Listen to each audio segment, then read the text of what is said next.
Could you please, our way to perfect directions. Hello language learners.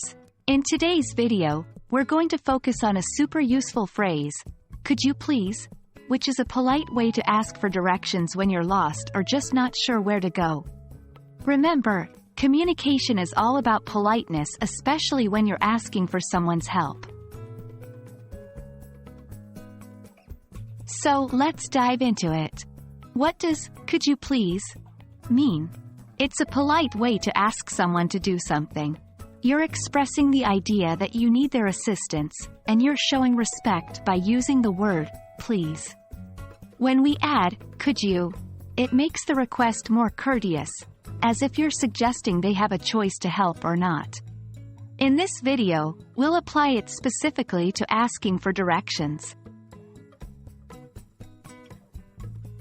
It's crucial to know when to use could you please? It is most effective in more formal or unfamiliar settings.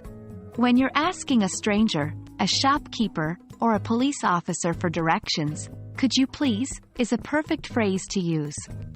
However, if you're asking a friend or a family member, something less formal like, can you tell me how to get to, might be more appropriate. Here are a few examples to illustrate how you can use could you please when asking for directions. 1. Could you please tell me how to get to the nearest pharmacy? 2. Could you please show me on this map where the train station is? 3. Could you please point me towards the city center? 4.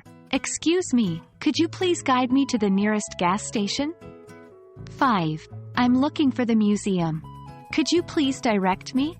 Remember to adjust your tone to sound polite and always thank the person for their help afterward.